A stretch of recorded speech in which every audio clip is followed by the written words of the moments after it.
Coming to you live. The baddest radio TV talk show around. My better, my better, my better, my better, my better, my better. We got everything politics on the screen. We got everything media, TV, we got everything politics on the scene. My better, my better, my better. Follow my better. Introducing your host and co-host, Kevin Nicosia. You don't want to fix yours first?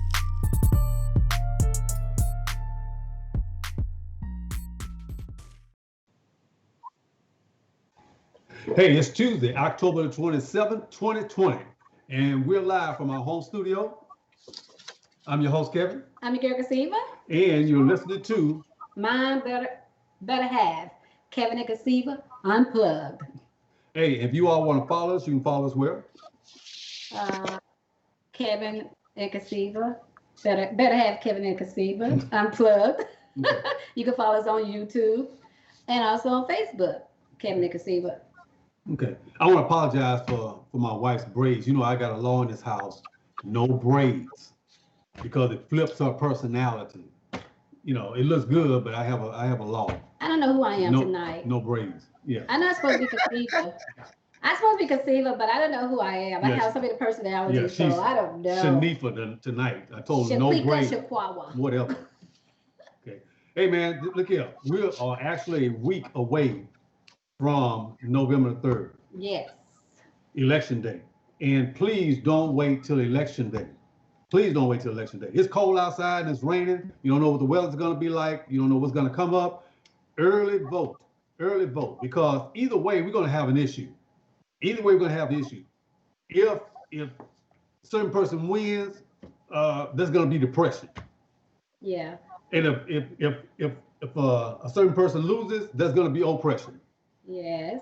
So either way, we got to get ready for something. So please go and vote. We've already went to vote, you know. Yes. And we had to do it as a family. But babe, before you get into the depression and oppression and all that, you see the lipstick? I look like I'm oppressed. Okay. That's what 2020 does to you. Okay. Hey, did y'all see that video? The video that Roland Martin was in when he was viewing the people that were voting? He was over at Friendship West Baptist Church. Mm-hmm. Mm-hmm. And the people that were standing in line? It was for miles long. We was going to try to show it to you guys, but because of copyright infringement, we couldn't do it. But remember Jared Kushner was on TV the other day talking about they can't help people be successful if they don't want to be successful. Mm-hmm. That's what I'm talking about. Stop the voter suppression, and then we won't be lazy, as you're trying to call us. Okay. And I'm gonna get my producer to bring up something because we want you to know what you're battling against in this election. There are so many guardrails, there's so many things that you're gonna have to overcome because it's not like the normal voting season that you went through, you know, in years past. You know, one thing like I say is the voters. You know, people trying to cut off the voters, especially people that have felonies. In some states, they're not allowing them to vote. Okay, people that fill out, you know, voter by mail. If you don't fill your sheet out right, if your signature doesn't match, you know, they just literally look at it and toss it out. But Obama put a video out, so you guys, he walked you through how to fill out your mail-in ballot, step by step. So if you go and look at his site, he'll show you how to do your ballot, step by step. Yeah, and when you're filling out your ballot, pay attention. Also, it's the delivery. You know, the post office, you know, has been stripped with a lot of these sorting machines that enable them to keep up the pace with the voting. So if you're sending in a ballot, don't wait till the last day because in some states, if it arrives after the voting day, they won't count it. And you want your vote to be counted. Okay. The other thing is the count is going to be late. So don't look for any president on November 3rd. The count is going to be late. And so patience, there's going to be a lot of trickery things out there, people talking about what everybody's doing and there's suspicion everywhere. So the thing to offset that is to go out and vote in high numbers. Yes. Okay. And don't get weary. Mhm. While you're standing there, you gotta take a chair to sit down in, take you something to eat to sit, to eat while you're there. Just have a picnic. But most of all, take your family member with you. Right. If they're up to age to vote, take them with you. Let them vote for the first time, because that's what I did when our kids was younger. The first time they had to vote, we took them with us, and this time we took them with us as well. So make it a family outing. Yeah. Go vote, Yeah. Do because like, every vote counts. yeah, do like this other lady. When she walked up in line, she asked this lady, said, how long have you waited to vote? She said 4 years. That's why. So she was thinking that she gonna say 3 hours. She said, no, I waited 4 years. So in line, make sure that you eat. I don't know what they're doing about relieving themselves, because that was the thing I dreaded. I didn't want to be in line 6 hours. Somebody got to go take a bathroom trip somewhere. That's why you take a family member with you. They sit there, y'all take turns.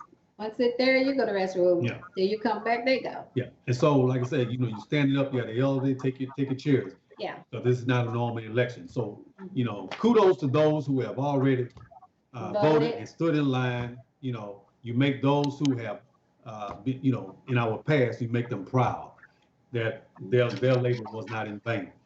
So we're just thankful for that. And we just, hopefully everything works out. 2020 has just been a drag. It's been a drag on everyone. 2020 came in swinging. Yeah. And I'm be glad when it go out. Yeah. So that's going to be, some gnashing of teeth by the end of this year by somebody. So we need to keep a cool head. So tonight. Oh, wait. And don't ever think that coronavirus is not real. We are having so many people being checked out of here with coronavirus, and it's not geared to no heart attacks, no strokes. It's healthy people that I know are getting it, and they healthy, no issues. But if somebody work in the healthcare field and their family members getting it, and that's another thing. You guys are wearing out these healthcare workers. My daughter's a nurse, and I know some more nurse, and they quitting by the dozen because they said we're not listening to them, and you're not listening to the healthcare experts. So they are leaving their jobs because they tired of seeing all this death. They tired of people not listening and taking advice of the health experts saying, stay, do your 6 feet, wear your mask. Y'all wearing them out. And see, everybody's gonna need counseling. You're not gonna. I ain't saying you're gonna be crazy, but we've been tucked away in this house for how long? Over 6 months. 6 months. 7, 8. Sometimes I don't try to think about it. We don't even know what the day is. And we're just yearning the day where we can go on a trip, or yearning the day when we can go out, outside just naturally. I know other people are doing that, but I want to go outside without fear.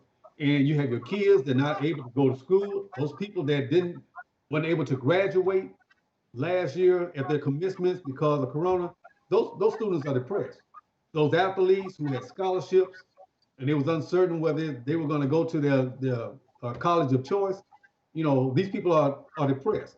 And so now you have our health industry. You have that kind of depression all over. And with the misinformation, a lot of people are going to need, I call it psychological help, or they're going to need some spiritual help. So tonight, what we did is we called one of our good friends, Chris Turner. And Chris is a minister from Sunset Road Church Christ in Burlington, New Jersey. And I've known Chris for a while, so we're going to have us, an informal chat about the things that are going on. We're here in Dallas, he's in New Jersey, and the same things are going on. And so I think we need to redirect our thinking because, I watch, CNN, MSNBC, I watch news, and you get bombarded. It's like every day it's like, okay, what happened today? What else? And you just get drained. So sometimes I have to redirect my thinking, and I have to see. I start the title of this show, God, what we doing? God, what we doing? We don't know what we do. Because every day is something new. It's something new. What are you doing? Are you chastising us? Or you allowing us to learn something? What do you do? You're stirring us up, what? And so we have so many things that are going on. So we invited Chris to be a part of our talk tonight. And right now we want to introduce him. This is Chris Turner from the Sunset Road Church, Christ, Burlington, New Jersey, by way of Alabama. Yes, How you sir. doing, Good to be here. all right. Good to see. I had thought about this date probably about 2 years ago. I said, one day I'm gonna have Chris on. We're gonna have us a talk because we talk off camera, a lot. Our talks go for an hour, and I think we have productive conversations. So I said I'm just gonna go ahead and air it, and I think this is just as good a time as any because you travel around the United States a lot. Mm-hmm. And you see a lot. And so, and what we do is we swap our stories, we swap what we see, because we want a better perspective on what's happening so that we can actually help people. And so, tell them a little bit about yourself, because your resume, I think a lot of people envy your resume. So tell us a little bit about yourself. I'm just me, born and raised in Florence, Alabama. Good old Alabama, the beautiful. That's why I went to school, Alabama. Lived in Michigan for a little bit with my uncle. Got some wonderful friends up there, Flint area, Pontiac, Detroit, kin folks up there. Great day. Traveled extensively with a professional singing group, Straight Company, but I sang with a group in Alabama. My friends, we are just brothers, literally. Just got different parents. Mm-hmm. The Southside Singers there in Rogersville, Alabama. And it was an awesome time. I got to meet a lot of people, lifelong friends. Straight Company, of course, they extended travel throughout not just the country, but different parts of the world. So I got to interact with different cultures. And pretty much everybody is the same. They just eat different foods as far as mindset and concepts go as human beings. That was a great lesson for me. Went from there to North Carolina, youth minister in Durham, North Carolina, 15 years, and got some wonderful young folks there. They're blessing the church and the area. Great part of my life. I call them my kids, although they're grown now. Mm-hmm. And some are still younger, below 18 and younger than that even. Been in New Jersey here almost, well, it's 9 years now. God is moving and shaking and blessing this area as the minister of the Sunset Road Church of Christ. But you probably got some other stuff that you could tell. Well, being young, I know that you really had a gift for young people. A lot of young people, they really were attracted to you, and you became sort of a mentor. So, I know you transition. You still do your praise ministry, around the country, but your focus now is a lot of youth. They call you through the night and ask you, things, and want to talk to you because they're struggling. They're struggling, and especially African American youth. They're struggling because they're looking for some guidance. They're looking for a way out. They're looking for something that is going to be beneficial in their life. So, how did you transition your ministry to young people, and then because when it comes to groups that are famous and you're in there, you just kind of like walked out and you said, well, this solo purpose, I want to engage with young people.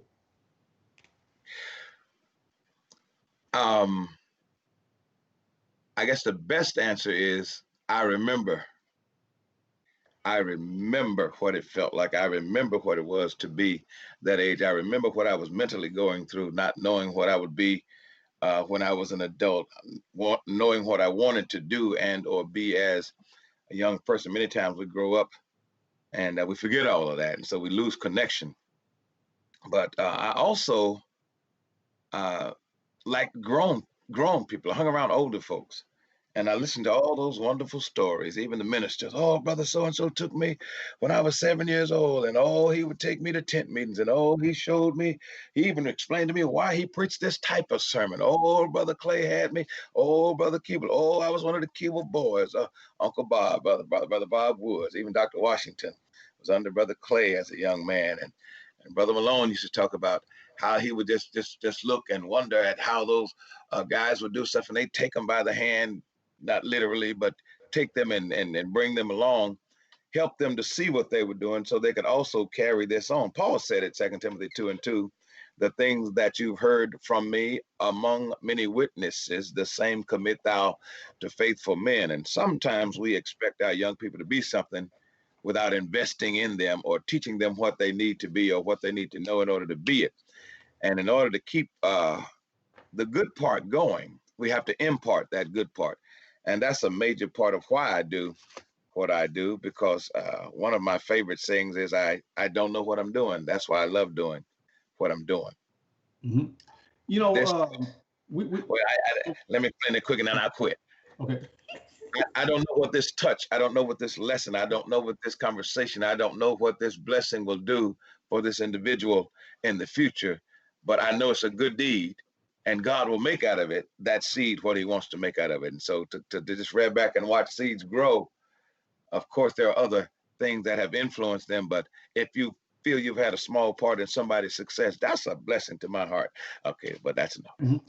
Yeah, because right now during this year, we've had church shutdown as far as physical. We cannot necessarily go to the building and assemble in masses.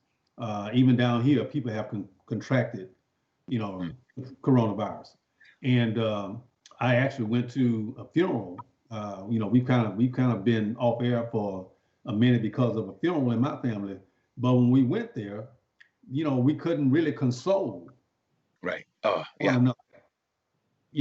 And I was just hating that somebody passed through this period, and I was going to have to experience not consoling somebody because of coronavirus. Because I have to be realistic. Because if we do that, me and my wife have to drive back, and we in a car together, and then Mm-hmm. we can ride back here sick. You know, Right. and then at our age, we may have complications that young people don't have.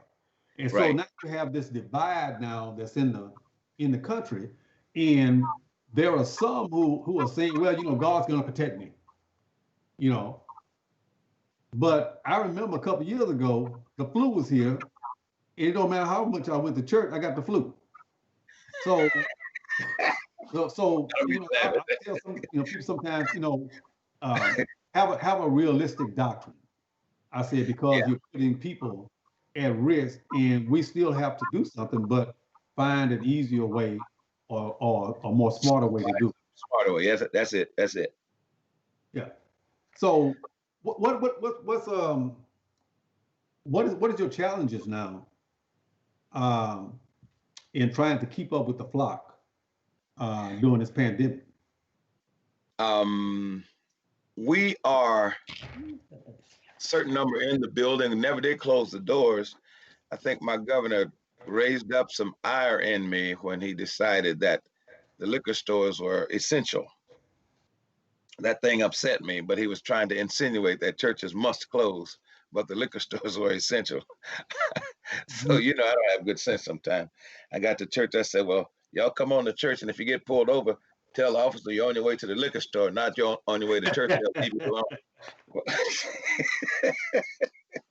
So, but I do recommend, I told our uh, members who are immunocompromised, they're on medication, certain medications, chemo and whatnot, please, please, please don't come out here.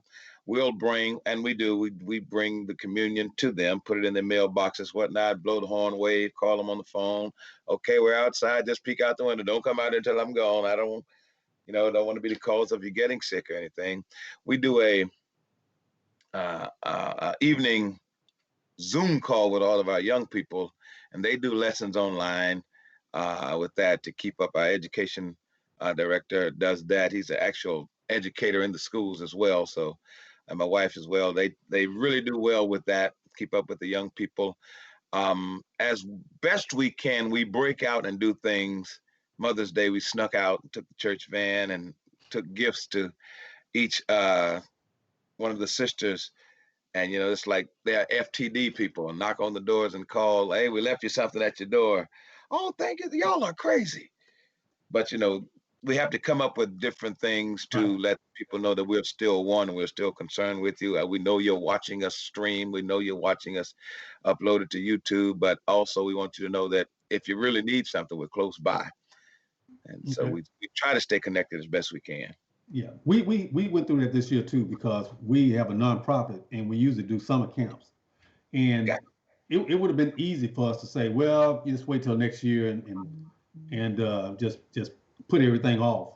But we also did a virtual. We did a virtual summer camp, and we found some kids really up near your way.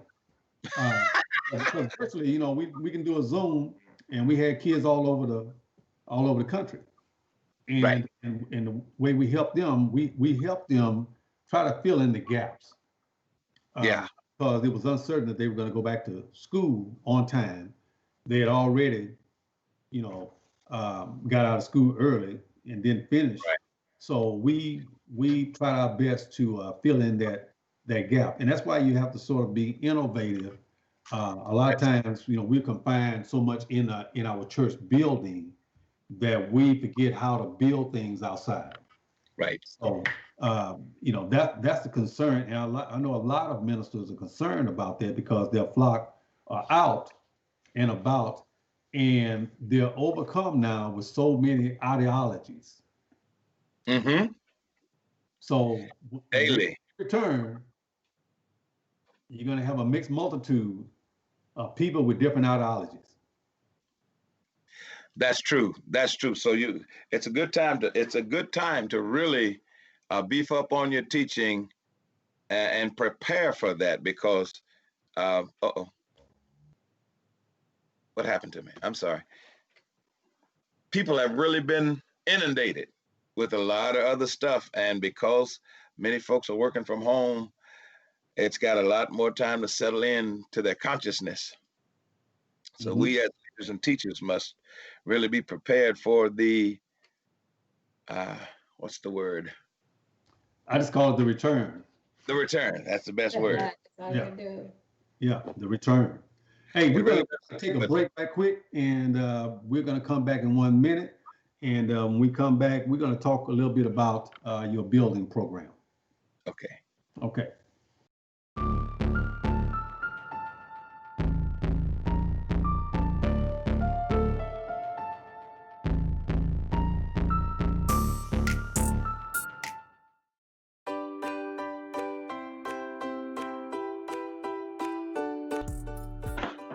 Hey, it's Tuesday, June the 2nd, 2020. On Facebook. Hey, everybody knows that we're in a pandemic and schizophrenic period of time. And it seems like everything is changing from hour to hour. But even though there's a civil unrest, there's still a pandemic problem lurking. And coming to you live from our home studio, you're listening to My Better Half. And you can check us out on... Not a damn thing. Facebook, Instagram, YouTube. I'm your host, Kevin. And I'm your girl, Cassiva. And this question is for both of you. Is it still, in today, the color of the skin, or is it the state of mind? Is racism the color of the skin, or is it the state of mind? Since I gave that long Yeah, I was gonna ask Doug. go ahead. Well, it is.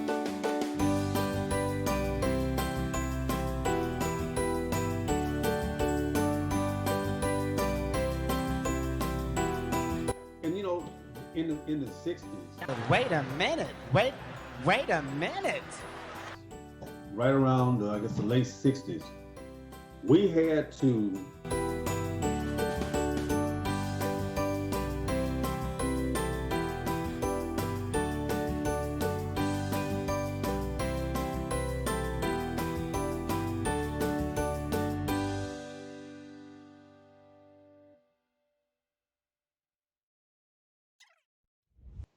Hey, we're back and we're with our guest, Chris Turner.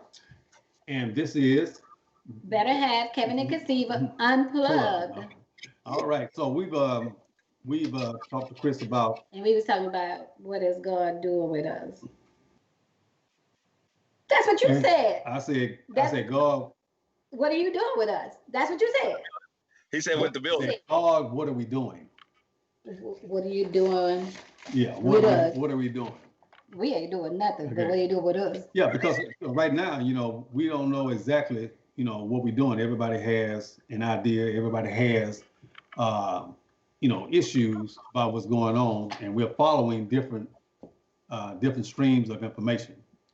So, let me ask you something, Chris. What do you think? Because when you deal with the African American church, what do you think that the current administration policies, let's put it like that, has it been a positive or a negative effect in the church? Because what people won't really admit, they won't admit that some of these factions that are out and about now are inside the Lord's church. You got, even with some where you have white congregations, the Boogaloo Boys are in there, the Proud Boys are in there, it's racism in there. You have Black Lives Matters in some of the African American. You have ideologies, Right. that are in these churches now, and sometimes they're going to combat the doctrine that you preach, just like it did back in the 60s. Right. Some people were for peaceful marches, some people were for, going. So how do you mediate that? I personally think a lot of our young fellas and folk keep calling themselves pastors. I think if they really check into what that word meant, it would better serve their congregations if they were. I don't mean to suggest that they are not, but when I asked, or I was on a call and the question was asked, what do you do, or what are you doing? And that individual said, well, I got a bunch of young folks. I can't do that. Well, you're not the pastor, like you said then. The sheep ought to know the leader's voice. And the leader ought to be in touch with God on what needs to be done and how we need to act and or react. I take each part as a challenge. And I first try to do like the prophets did of old. God, what do you think about this? Where should I go with that? How is this going? Should I delve really far into that? Or should I know that that's a sidetrack from Satan? If I dive down that road, how long am I going to be down there while people's souls are being lost? And of course, man is a living soul, Genesis 2:7. So what determines what his eternal soul may end up, or where it may end up, may be what's happening to his physical part, the physical part of his existence down here. And so of course we are caring and concerned with it. And of course there are words to be said and things to be done, but in a godly manner. And God isn't always the nice guy. He Right. told people, go kill those Philistines. I remember what Amalek did to y'all. I kill every last one of them. And I'm not saying go and kill anybody, but what we've got to do is we've got to teach from God's perspective what's happening. And I think if each would hear from God's perspective, like I do this. Who are you going to vote for? Well, I'm going to vote. Are you pro-life? Yeah. Well, how dare you? No. I'm pro every life. I want the 27-year-old who gets shot in the back to be alive. I want the little kid who I never knew his name, never took his breath yet to be alive. So I'm pro-life. It depends on what age you're talking about. So God loves life. He hates hands that shed innocent blood. Right. And they don't care how old the person is that the blood is in. Leviticus 17:11, life of the flesh is in the blood. So, where I'm going is there are certain things we have to be at the forefront of, because if we don't take the front, someone who is passionate without information will lead the charge. Right. General custom. Yeah, you like I say, you gonna either lead or follow, you know, and that's one thing may have been the not the fault, but just the negligence. So, Chris, do you think Christians are held to a higher standard in their response to what is affecting America? I think we should be the first responders. I really do. I literally lived with Dr. K.K. Mitchell, and he told me stories, and we rode together, and they chased me all the way across Mississippi. I was running 120 miles an hour, but they were going to stop me until I hit Alabama shores. I was coming from Louisiana, and they were in after me, and I was rolling. Mm-hmm. And he was the man. He was the gospel man in Montgomery, Alabama. And yeah, because he talked about being ran out of town. Oh, Lord Jesus. Chased away from I've been saying, out of Mississippi? He was coming through Mississippi from Louisiana back to Alabama, Montgomery. Mm-hmm. And in Montgomery, he had a 4-hour gospel show. Okay. First 2 hours with If Shirley Caesar, Mighty Clouds of Joy, the Highway QC, Sam Cooke and the Soul Stirrers came to town. They had to interview with him to get people to come to the concert because he was the gospel man. He said, but the last 2 hours were always Church of Christ stuff. I had my chorus from the church come and sing live. And so if you wanted to get anything done in Montgomery among African Americans, you would go through Dr. K.K. Mitchell. Mm-hmm. And sure enough, we had a fella from the Faulkner University Christian School there come up to North Alabama and do a slideshow trying to get students to come to the college. Anybody know who this is? I said, that's Dr. Mitchell. I live with Dr. Mitchell. He said, well, let me tell you a story about him. Back in the 60s, they started this group called the SCLC. And he was the gospel man down in Montgomery, Alabama. And they called on him to become the head of this thing because they knew if they got him, they would get an eloquent speaker. They would get the radio because he was the man on the radio, the only one.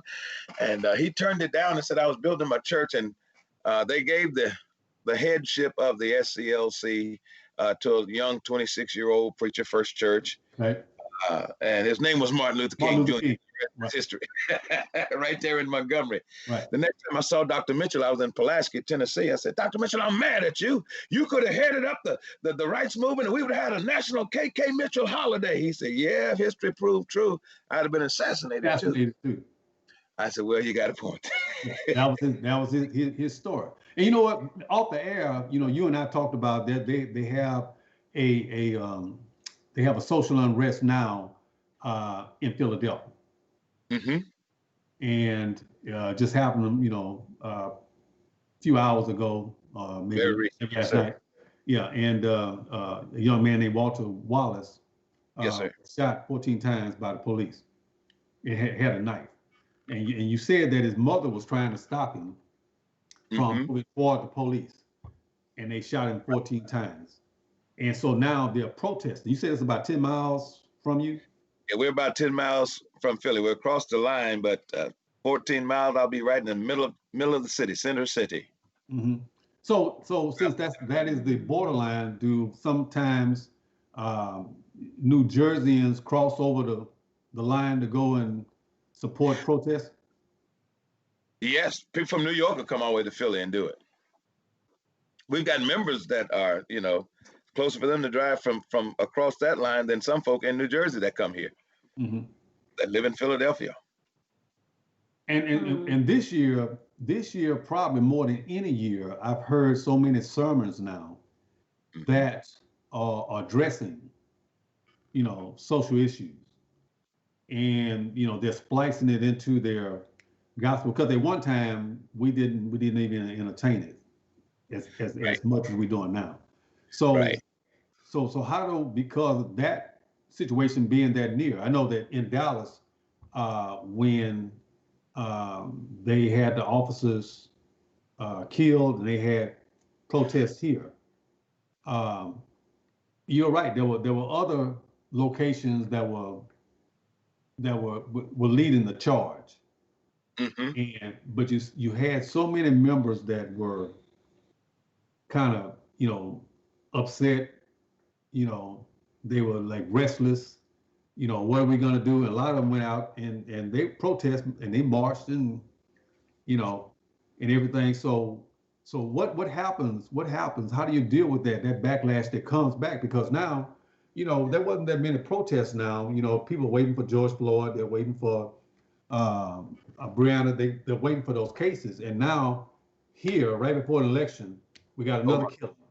We got another killing, and the protest is back out there, and people are looking at how is that going to affect not only the neighborhood but the election. Right, and that's Pennsylvania is a high stakes state. I It think is. the president did 3 different cities yesterday or today in Pennsylvania. Yeah, and that's fuel for that fire. Hmm. So this, like I said, this is going to be. It couldn't happen at a worse time. Right. I've been to a few of them, and a couple of them I ended up, switching where I was walking. I after certain things got said, I said, let me walk up here with these guys. Oh, y'all are the police. We're dressed alike. Well, they over there talking crazy. I was at another one in New York. Okay, y'all allowed to go here. Don't get in the middle of the street. You're blocking traffic. I thought, well, if I was trying to get home from work, I would be upset too. The man told y'all to get out of the street. He don't care about you. What is wrong with y'all? Somebody grabbed a microphone in a Philadelphia march. Oh, and we're out here marching for the gays, and we're out here marching. I said, no, we're not. No, we're not. No, no, no. I got a bad knee. I did not come out here for that. Oh, get the little square and where you got all of the, like you're in a picture frame. And no, get out of there. Let all the young, we want them to know the young people out here. I said, well, you need to know that grown folk are out here because that's why y'all probably hadn't gone to jail. Mm. Right. Another lady beside me, my goodness, I had to ride the bus down here. Then I got to go carry my groceries. I'm going back. They better act like we're out here. I say, yeah, I think they are misguided because when they got to the place where they stopped, the TV camera there's a helicopter and everything. Somebody grabs the megaphone. All the girls, throw your hand in the air. All the fellas, let me see your nay-nay. I said, I ain't come out here for this. No, ma'am, no, sir. This will get you nowhere. What's your purpose? Right. And when we got that started, grown folk got a hold to the megaphone. They were just apologizing for asking me to come. I said, no, that just tells me I have some teaching to do. That's Right. all. That is Temple students. Mm-hmm. Right. I heard that you was a chaplain for the police department. So what is that like? Since I know people are not calling for defunding of the police department. They keep putting that out there, false information. They're not asking for defunding police. They just saying that they need to be retrained. Because as an ex-police officer, I know that nobody wants police defunded, but a lot of them do need to be retrained when it comes to interacting in the community. Because Right. So the resources sent to another area that would better serve the situation. Exactly. Right. So how Right. is that like being a chaplain? We got a lot of young officers, and the mayor told me he would really rather I talk with them because some of the things that they see is traumatizing to them. And so they would need someone to talk to and, to counsel with and whatnot. Because it is just like being in a military war zone. You were just playing basketball in high school and you joined up and now you're in a war zone and you see something that you've never seen, blood or wounds or accidents, and that will freak a person out. And so mostly, my conversation is with the officers, but of course they call you to, if something's happened, they're doing a vigil or something, I want you to pray.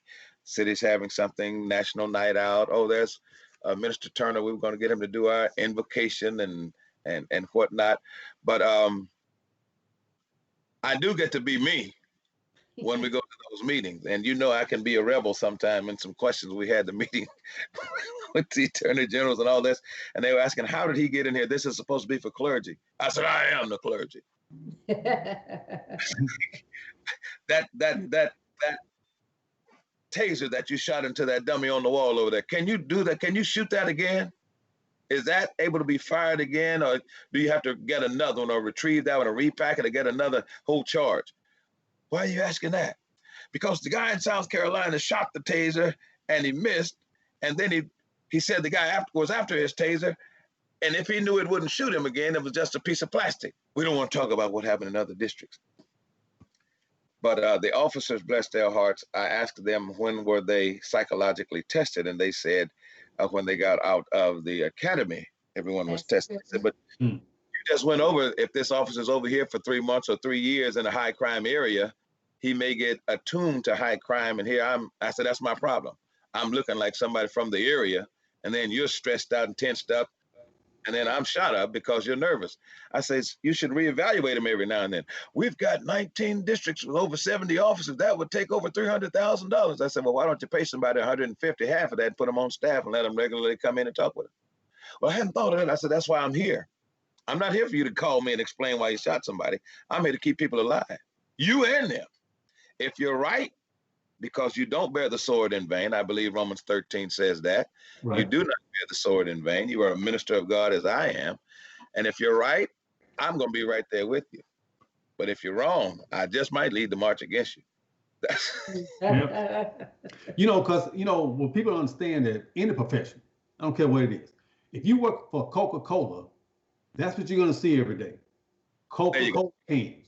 You're going to see some cans bent, some going to burst, but a lot of them going to make through the assembly line. But even if you are a policeman, they're not going to call you to the family reunion.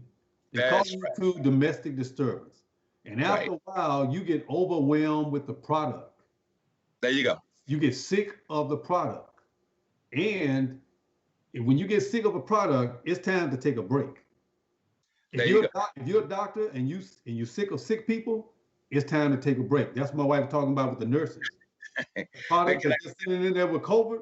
They say COVID, over and over, COVID. They think they're getting rid of it. It comes back again. They eventually get sick of the product. It has nothing to do with what they're making. They're paying you overtime.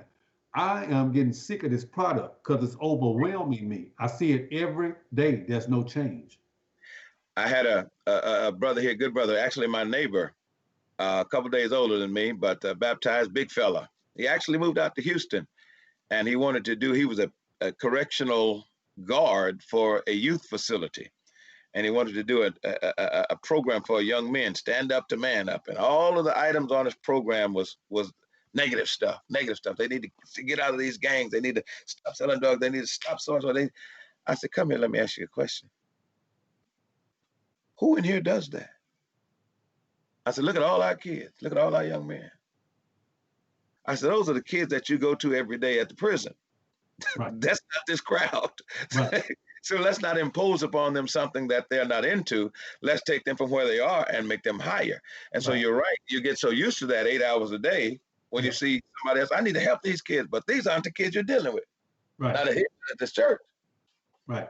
Because, like I say, policemen are going out. They're not seeing the scope of the African American community. They're calling car 12. We have a shooting somewhere, car 12. We have a domestic car 12. We have this. So sometimes you see us at our worst. Right. That's what you take, because sometimes it's put on TV. It's glorified on television. And you get into your mind, that's actually what we are. And sometimes you get surprised. People get surprised that there's another level, to us. But that's what you see because you're a policeman.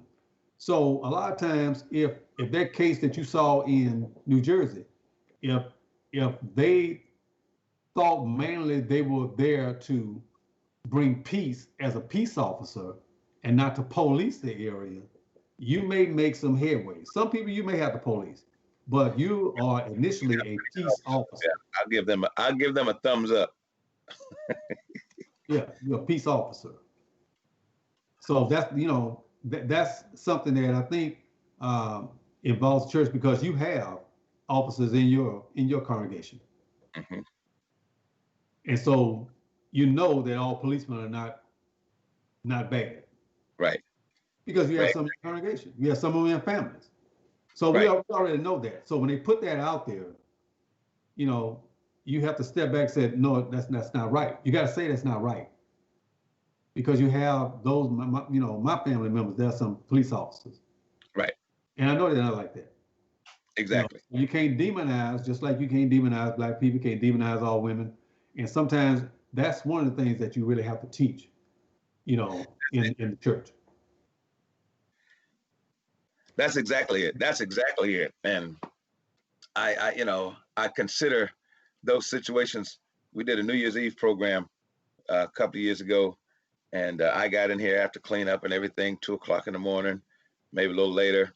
A little after that, young man rung the doorbell.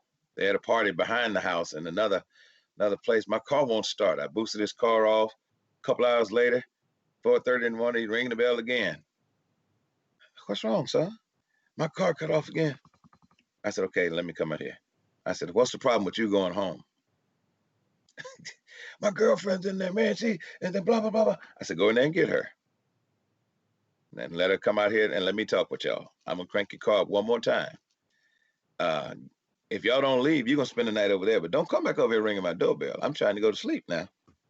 Never crossed my mind, and once he heard my voice, oh, that's a grown man. It didn't scare me to where I thought I would have to shoot this guy. Someone's at the door at 2 in the morning. Oh, let me get I don't have guns. But I treated him like a father would. And that's, I think, the essence that's missing. And I've been in some situations where, these guys were literal gangsters and throwing up finger signs and okay, 3 more dumb people joined y'all. I still meant what I said. Right. And that's, what? And that's an aura. That's an aura. But we're gonna take a break, and when we get back, I want to come back and talk about the building program. Yes, sir. Okay. All right, we'll be right back.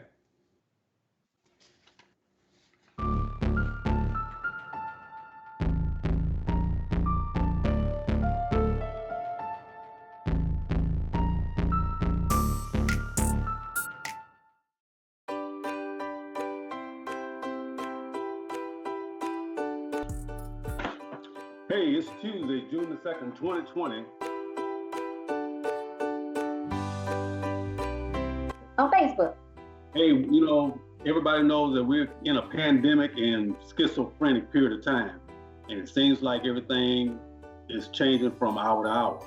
But even though there's a civil unrest, there's still a pandemic problem lurking. And coming to you live from our home studio, you're listening to My Better Half. And you can check us out on Not a damn thing. Facebook, Instagram, YouTube. I'm your host, Kevin. And I'm your girl, Cassiva. And this question is for both of you. Is it still, in today, the color of the skin, or is it the state of mind? Is racism the color of the skin, or is it the state of mind?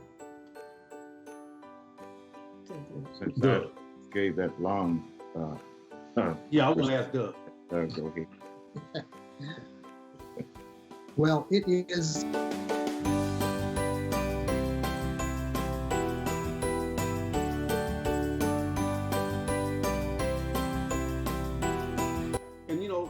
And in the 60s, Wait a minute. Wait a minute.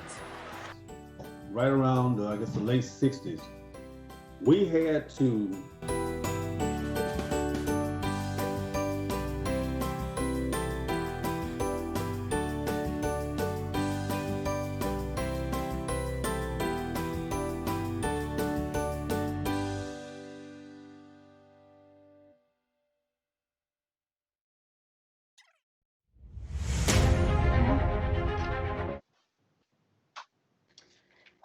And we're back.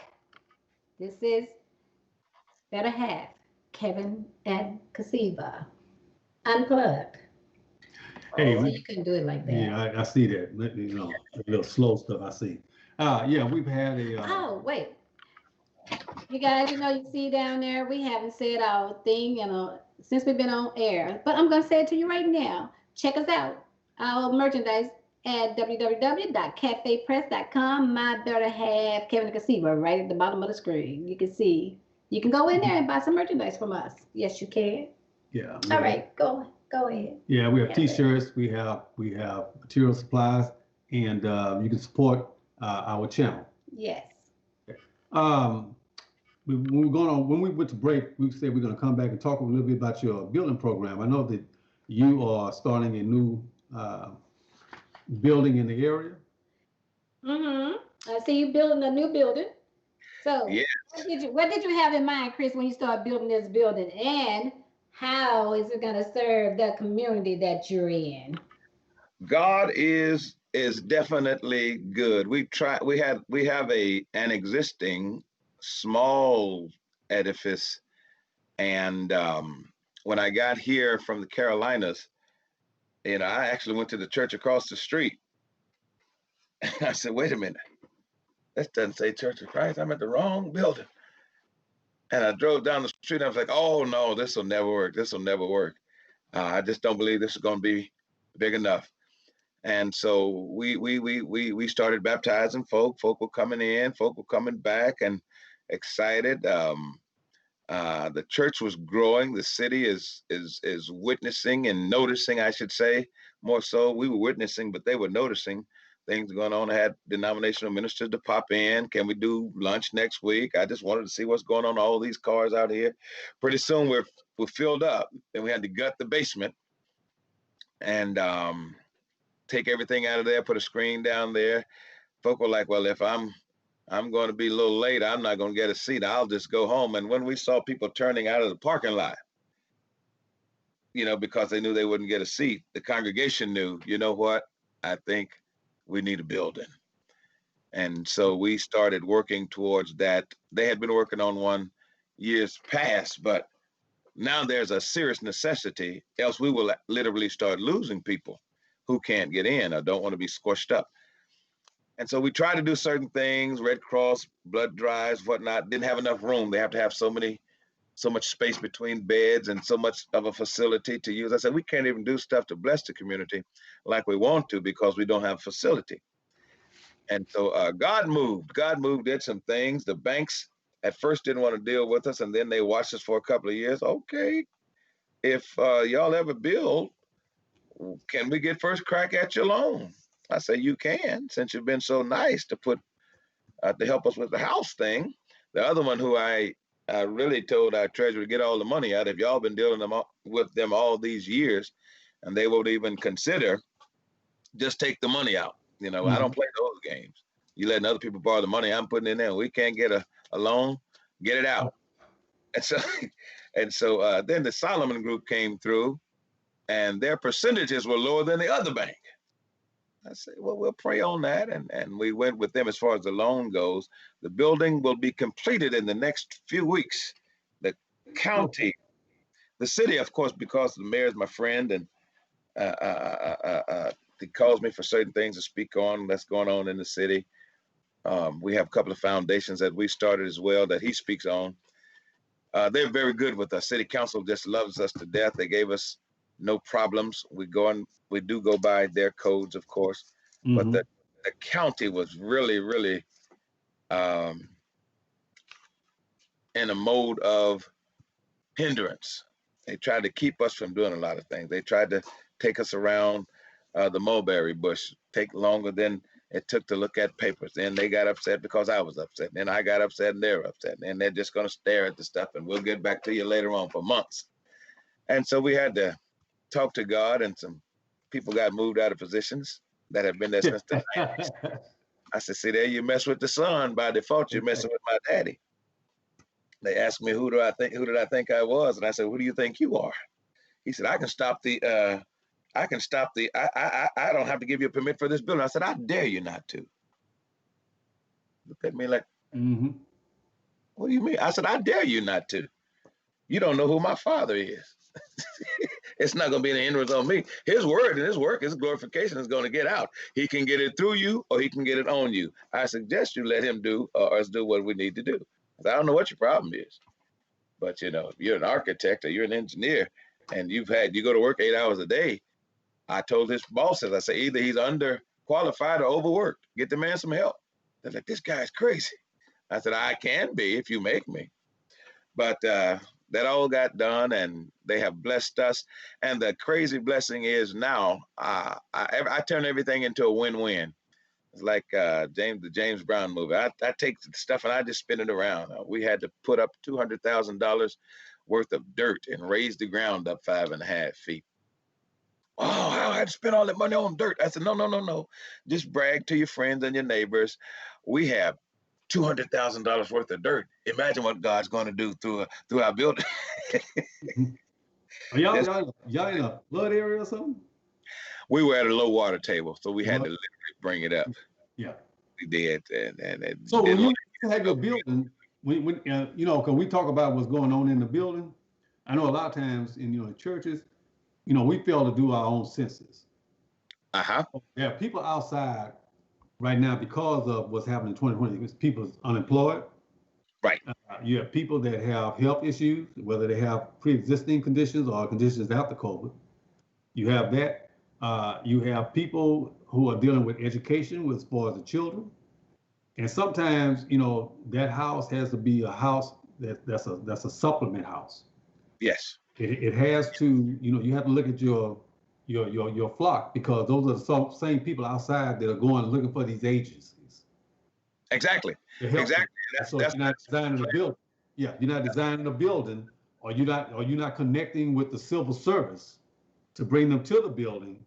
Right. You just have your people wandering around the city trying to find aid, and then you at church talking about preaching them, talking about give, when you have to really, raise them and teach them and train them how to go about and get the resources that's needed to bring back to the church. You could pass by here on a Saturday and people thought we were Seventh-day Adventists for a while, because there were almost as many cars out there on a Saturday as there were on Sundays. But that was our bread ministry day. People would just come and get bread.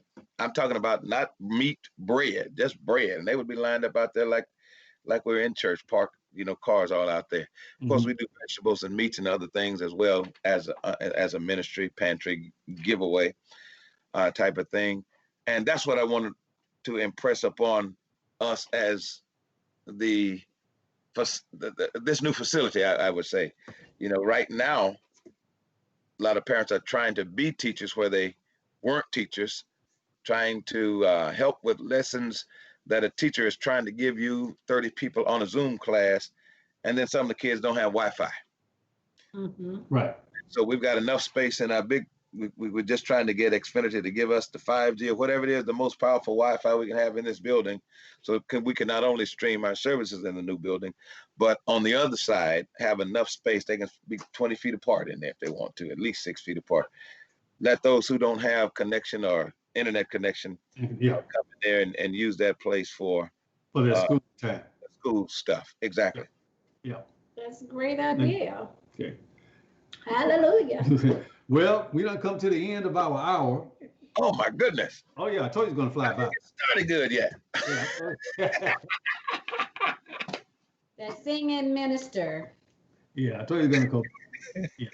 And like I say, I appreciate, I think the Lord, blessed me and you to be in the same time slot.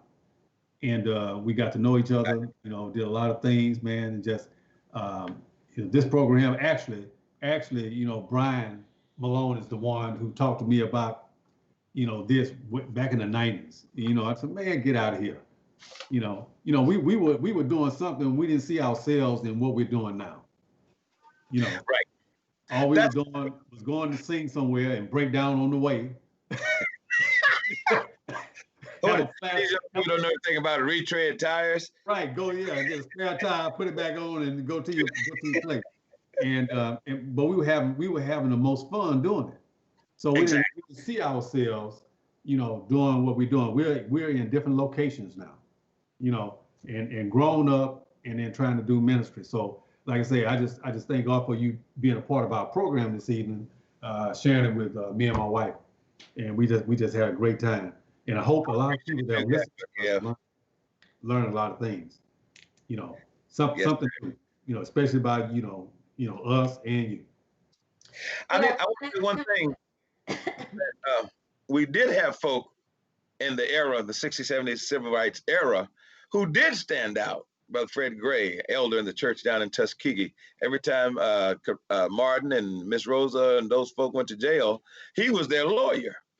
You had Howard Wright and David Jones and A.J. Hairston and Fred Gray. They had to sue some of the schools, Right. Christian schools, to get us in. So I don't want to want the folk who don't really know the history to think that they were just doing nothing.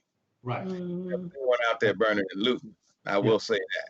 Yeah. They had a lot to do with the privileges that we have right now. Exactly. Yeah. And we speak from, I guess to say, this generation speaks from a place of privilege. Boy, if I had been back there, I wouldn't have. Yeah, you probably lasted a day. Yeah. No smarts. Yeah, you'd have lasted a day. But hopefully, man, we get through this pandemic. We might bring our nonprofit up to. I was New getting ready Jersey. to say that. I was going to tell him he need to bring us up there. Oh yeah. Yeah. After COVID, though.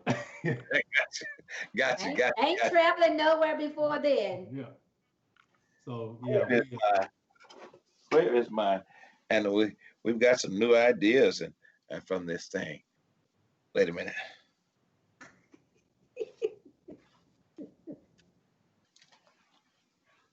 You can't read it. That's our logo. In the church. Yeah. Yeah. Oh It's yeah. like, to our You know guests. what? They're advertising everything else on it. They're advertising everything else on it. That's right. When I go to the grocery store, Yeah. Oh yeah.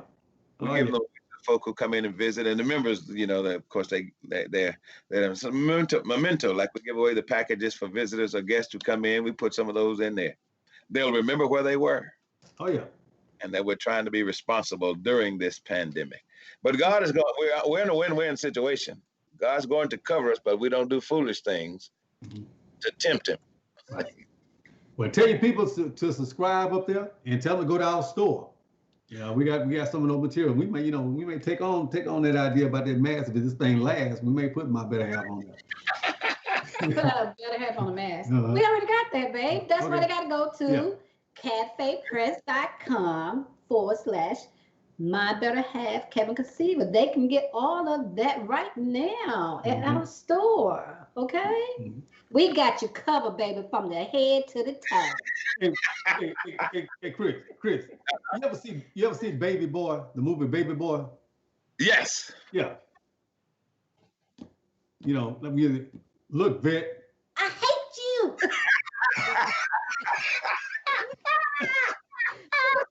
Jody. Jody. I hate you, Jody. Oh my goodness. Yeah. Yes, sir. Yeah. Oh, I'm in a Baby Boy movie, man. I have to remember his name. It's been so long. Yeah. See, that's what COVID do for you. It make you forget everything. and if you guys, anybody listening, watching ever in South Jersey, y'all come by the Sunset Road Church of Christ. We are saving a seat for you, and you only have one time to be a stranger. You only get one opportunity to be a stranger at the Sunset Road Church. After that, we want to call you friend. Secretly, we want you to be family, like Brother Kev and Sister Kasima are. Amen. Hey, you sounding just like a preacher over there right now. I'm so used to seeing you sing. I can't picture you being a preacher, but okay. I give you your props on your preaching, Yeah. but I'm gonna have to come visit this, to hear you. But I'm so used to you singing. And Jesus, well, yeah, they let me sing. They let me sing up here too. I'm sure they do. They let me. Someone try to make me. I love it though. I love both of them. I really do. I'm sure. We played some of his music, right? During the commercial? I think we did. I don't know if we can get the whole video, but like I say, man, it was great, man. Great show, and we hopefully. One more thing.